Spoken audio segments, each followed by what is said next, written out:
The trick is, like you say, just getting some levels. Can we take that again? Yeah, Yeah, nice. I'm just getting some Hey, he's levels. done it before. And on that note, round 2, for the first episode of Raising the Grain podcast, I introduce you to Darcy himself.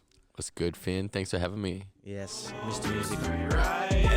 I ain't trying to intervene, but now it's personal. Life's a triple LSD, except the comfort that should work, bro. And a man that I appreciate coming on the first one, as he's well connected here in music and arts, and that's what I'm all about, man. And going off our conversation of forgetting important shit on like filming or music recording or whatever, I've had an embarrassing moment. The first wedding I filmed, the third camera, which is the stationary one on the tripod, something happened because no one was standing there. It was like a press record, and then it just, something fucked up. A couple of minutes in, it just stopped recording during the main session of the wedding. Man, it's easy to do. Actually, there's no other way to learn than just, trial by fire. You have to go through these situations. That's how you know what to look out for in the future.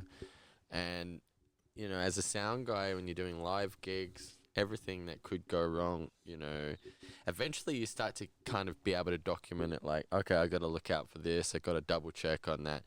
But any time when, you're capturing an event or a moment in time in some capacity, there's that room for error, and I guess you just get better at covering all of your tracks eventually. That's the name of the game. Yeah, that's it, man. Just, being on top of all the points. Yeah. And, you know, in a music studio, you're going to need to do that a lot. Big time. Especially when you've got 5 or 6 people in there. It's funny, I don't mind kind of mentioning these things. So we were just doing the first recording, and it was, you know, it was creative. It was good. Darcy's dad, what was your dad's name again? Bill. So who built the Red House studio behind us, and he just wandered in, and we just started having a great old yarn. And it turns out the old recording button hadn't been pressed, but we'll play it as behind the scenes, filmed on the camera. That's for sure. Oh, it was some gold. Yeah, it was nice. The audio won't be. You won't get that proximity effect from from the nice lobes in one's voice. And it was fascinating. So obviously Bill had built it, and he's also a sound producer himself, much like Darcy here. Also goes by his artist name, which is D-Day. When did that kick off, man? When did that start? That was given to me, that name, by Pirate, actually, who started the Black Grease. Sure. Yeah. Did he come here by ship or? Yeah, so he used to have a band called Angry Pirate, which I was a fan of, actually. They had a song called Sneaky Jesus about... that's a good name. Yeah, about people, you know, knocking at your door. Like the Mormon types who go door to door. They don't mention that they're there about Jesus, and Sneaky Jesus was one of their songs, and that was Pirate in his early Angry Pirate days, with Tully, and they had a pretty cool band back in the day when he was even more of a loose unit. He's calmed down quite. We all have. We probably know 10 that we could name. Couple of people would loose probably units. say the same thing about me. I've calmed down a little bit, but you know, it's all relative. It is. So Pirate, he got that nickname, and then we used to hang out a lot down the flats down the road, and he gave me the name D-Day because D Davis, so it's just a shortening of D Davis, D-Day. It kind of stuck around, so that's what I use as my DJ and rap name. His rap name. Yeah. No, I didn't. When I first got here and I saw your name on, on events, posters and whatnot. I didn't realize that you, were also doing your own raps and making your own tunes, and I get around them, bro. They're good fun, eh? Thanks, man. I hope we can work together on that. Yeah, real fun. That new track. We've got a bit of a vision for that, and We you do. instantly picked up like the therapist, sitting down on the therapist chair, and then having those little I like it. those little flashes between other scenes. Keep stay tuned for that one. Stay tuned for that one. Raising the Grain production. That's it. Bit of film here, bro. Yeah.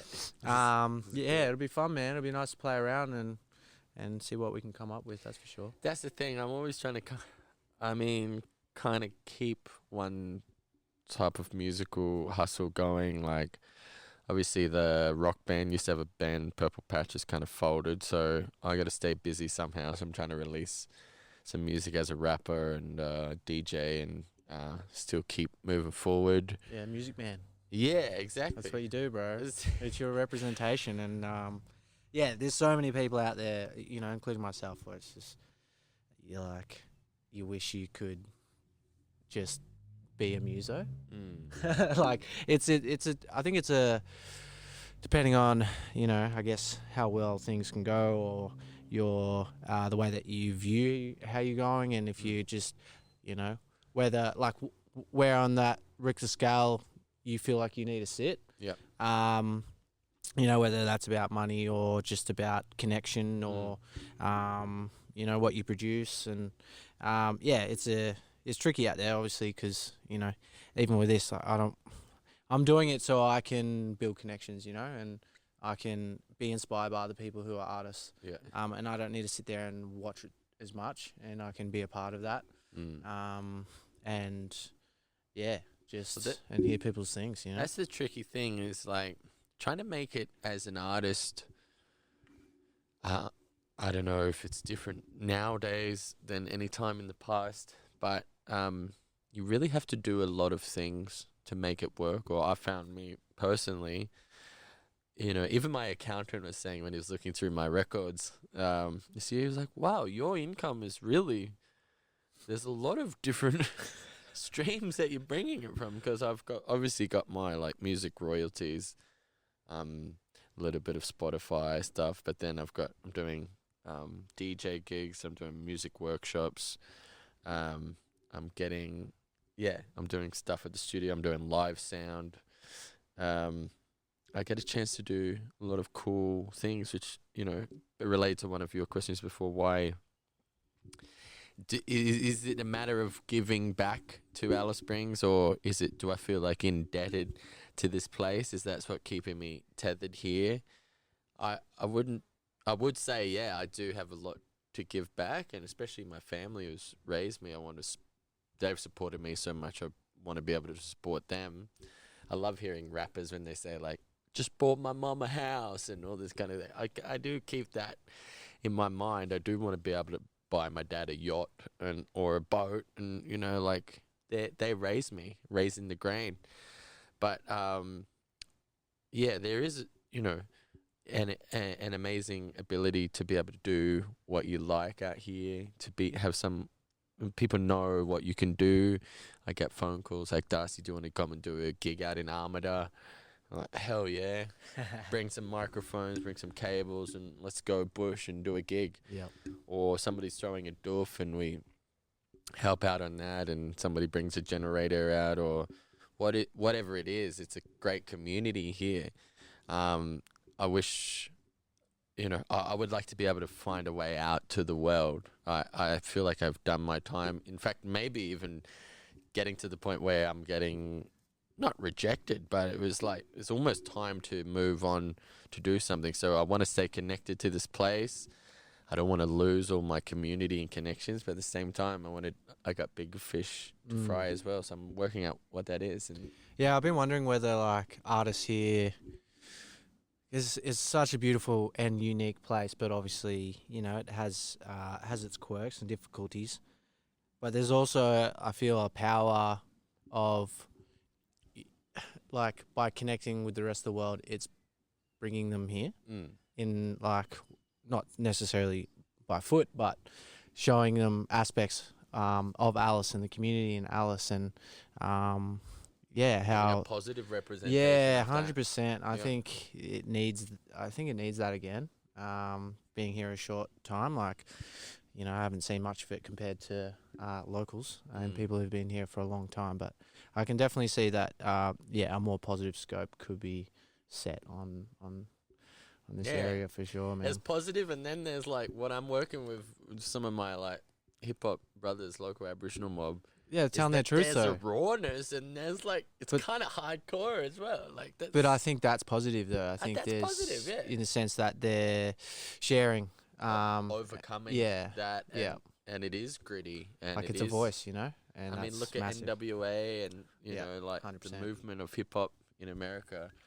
That's really what makes it unique, and that's So here you go. Here's a how I've been thinking about that because is there many groups here that I saw that you're a part of some stuff where you so you want to tell me about that? So that was kind of like the rapping that you're doing.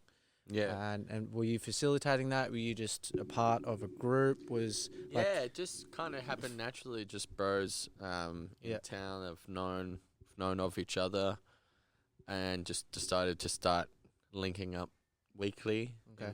and do music. And That's the good thing is when you do it more like that, then it's sometimes when you do projects, they want you to say a certain thing like wear your seatbelt or do something positive. But then the reality is, it's like government funded. yeah, they want to quit the grants and they Yeah. want to check everything off. But you know, sometimes that's not the thing that needs to be said. Sometimes it's you just need cathartic. yeah. Um, So is there? Well, that's okay. So that's where my question was leading into. Is there much kind of group stuff like that where it's giving people a voice to speak out and through music and to rap? And I think there is, Is but there- like you say, there's room for it, but there's usually a push for it to be positive. And the thing is, like, maybe it needs to be not government funded then. And Yeah. to be Be real, like, I would grassroot. never really listen to a hip hop song about wearing your seatbelt No. or something like that. Or they want to do something like positive, which it looks good. It's like, oh, they've got such a positive message. But I don't go to the gym and listen to some rap song about wearing your seatbelts. I want some pretty edgy, hard. Yeah. That motivates you. Even that, like if it's not positive, if it's something like we're working on one of these songs called "The Streets Ain't Safe." That's like the reality of Alice, and there's an irony to it, and like that's more edgy and fun, and like cool in a way than something who's like trying to say all the right things, but then there might be resentment behind the scenes. Why can't we let it out cathartically? Let the voice be heard, and people go like, damn, I feel you. Like Yeah. one of the lines is from Jamie Fujo. Try to be nice, but we're still getting treated like shit. Yeah. Like that's the reality for a lot of Aboriginal mob here. Why can't we let them say that? You know.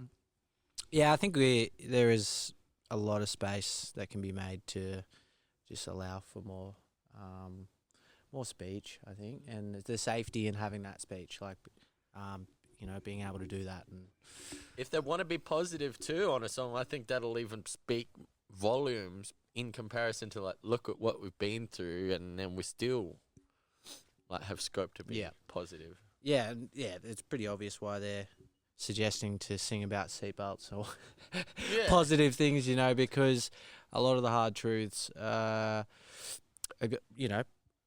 potentially going to cause backlash. It's a can of worms. for the old top notches up there, Yeah, So they need to sign off and yeah, refund it, and they want to see some good photos and some good positive. that's it. So that's the beauty of like having the Red House. We can come in; it's a safe space, and there's no agenda. It's like we want to bring the truest version out of people of whatever they come to bring. So it's not about you, the producer, getting them.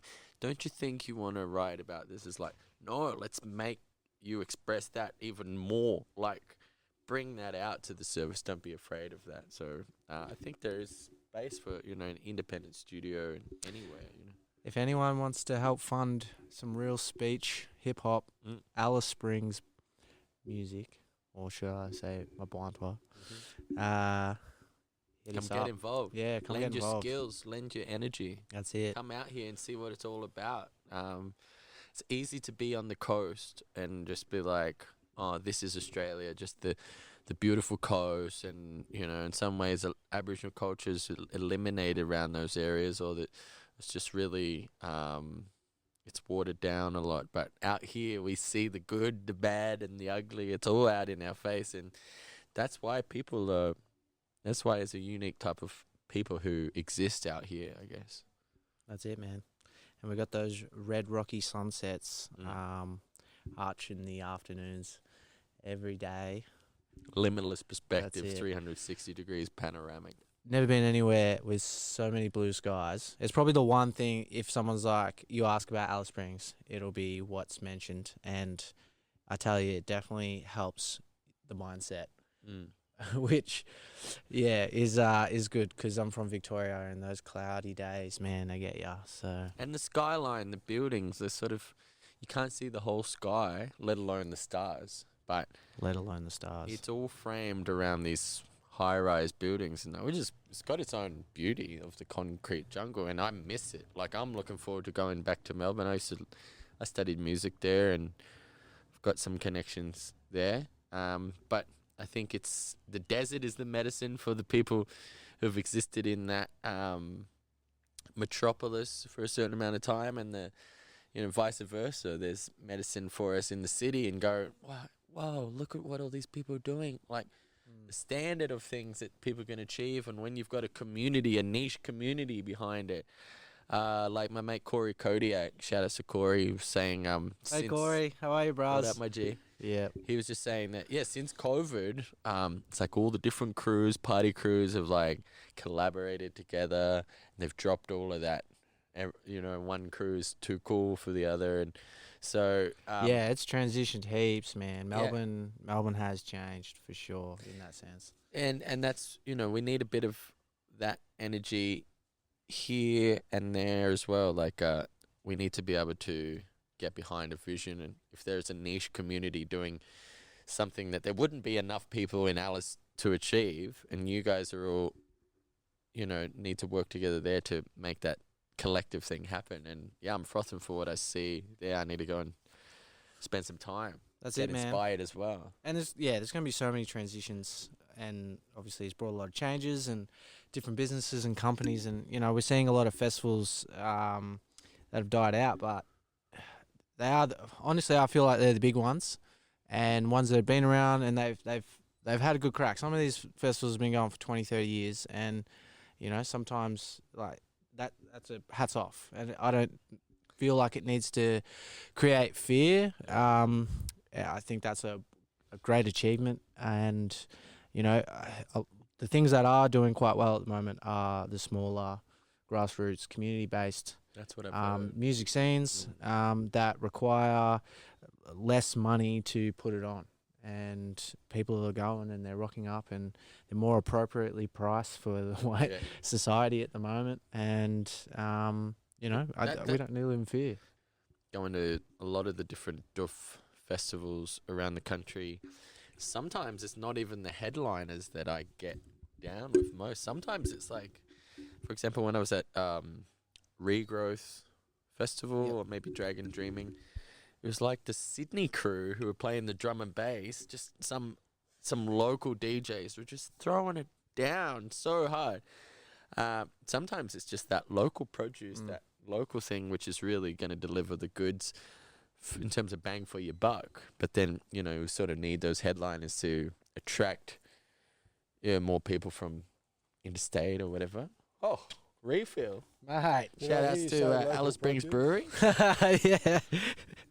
We're all about the plugs, mate. Yes. Shout outs to Kyle and the Thanks, team. Bill.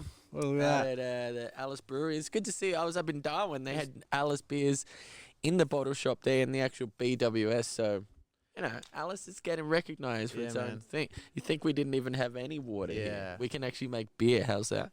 Yeah, I'm not gonna lie. I think a place that has a brewery has a good community. If you have good beer, honestly. if you have good beer and like local grown ganja, or some nice medical in the. What have we got? Red soils here. So what would it be? It's high in iron. Iron. Yeah. Exactly. Oh, there you go.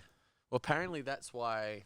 I don't know. This is some pretty cooked, like woo-woo type of stuff, which is, I guess, my origin story is being a bit of a festival cooker. But the iron oxide in the you know how mob used to get painted up with the ochre? Yeah, yeah. So apparently that iron oxide was also what was found in tape, recording onto tape. So in some ways, like when you're doing the ceremony, getting painted up, you're recording that into the records, which is like when you're doing ceremony, you're sort of tapping into that, or I don't know, there's some energetical imprints or recordings taking place as well. Love that, man. Love that. And is it like in there, in the walls? Yeah. Yeah. And where are these red? Like, is there a certain spot where these red sands are from? Because I feel like in Alice itself, it's not that red sand, right? Well, have you been to the Red Dune? No. So the Red Dune is one of the spots where we did a doof. Doofs happen down there. It's about 40 kilometres down the old South Road. Yep. There's a few that happen down there. On the Fink track. You talking about? Oh no, it's probably a bit further. Not by the old mine. I don't know if it's the that old quarry. far. No. Yeah, that's where I've been to a few. Yeah, the quarry's thing. I think the quarry's down the... keep going. Down the Ross River way. Anyway, I had a revelation one night, as, you know, when you're in a certain enhanced state of mind at these type of events. H2O. You tend to have revelations, and I call them downloads from the universe. You get a little download. And I was realizing that this was the location that the Red House come from. I was like, why do I feel so at home here? Just like feeling the soil and the dirt, the red dirt. I was like, this is where the Red House came from. The dirt was literally taken from there. Or also that night, it was taken from a few spots.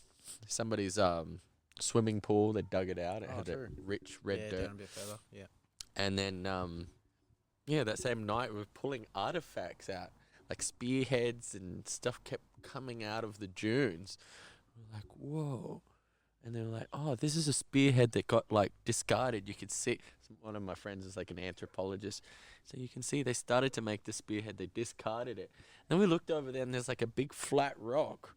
And he was like, that's actually probably where they were making the tools, over there on this big flat rock. And we were, like, having these downloads, like... Wow, man. Yeah, Love go that. to a desert doof, ladies. I've been wondering, actually, whether, you know, the... like the sound recordings, like where they connected to plants and rocks, and where they, like, I don't even know how to describe it if I'm gonna stuff this up, but yeah, they like plug it on and then they get the high frequencies that come through the plant or through the rock, and like a lot of people are making music out of it now. I like imagine, the nodes yeah, it's nuts, and I reckon they'd be wild here. Like, I think there'd be some energy in the ground, obviously. That's a good idea, and actually. I think I don't know if it's been done here in the desert, but that'd be a mad project. It could Yeah. fit in with your raising the grain. You could have interactive things on the website which could play certain plants and oh, that's nice. tap into some of that type of energy. Yeah, I like it. I saw a guy. I was in Adelaide recently and met a dude named Max who's running what's called the Songbird Studios, and he's really into bird songs, and he loves hiking, and he loves turning like the sounds of the birds into music and following their melodies, and he's big into the deep listening to nature, and he's used AI to create these like XY axis interactive things that his movement can affect the sound, and he's sort of done these compositions that you can interact with, and it's epic. So yeah, nature does have the best melodies and rhythms and stuff. We just need to listen, I think, a bit harder. It's interesting you say that, because I spoke to my uncle when I first wanted to do a podcast. He's like, why do you want to do it? And I was like, I think to learn to listen better. Nice. I'm like, I'm ADHD, and I'm up here, I'm thinking, and I don't mean to be rude when I am, or I feel like I'm rude all the time when, you know, not checking in. Yeah. Does that. Not your heart, but maybe. Well, I'm just overthinking a lot of the time. So I'm curious to just practice that, slow down and listen and hear other people's journey more, and it's a good skill. just in conversation in general. Yeah, they say you got 2 ears and 1 mouth, so you're meant to listen twice as much as you speak. But yeah, I've had that too. I've even had like an ex-girlfriend be like, "You just talk too much. You don't listen." And I thought it was like me being enthusiastic, like, that made me think of all this stuff. But then, slowing it down and being like, just being an active listener is a skill, and I think that's something that I've improved on over the years. Yeah, it's important, man. And I think on that, listen in, and I hope you enjoyed session number 1 with D-Day here, Darcy Davis from Alice Springs, local music man. And somebody called me the one-man music scene. Yeah, you could almost picture you walking around with like the 10-piece set, man. Yeah, I can do that. I mean, it's basically what I do with the computer. Love it. And so you're here today at Raising the Grain, episode 1. Thank you for tuning in. Thanks, Finn. Thanks for having me, bro. Thanks, man. Appreciate it.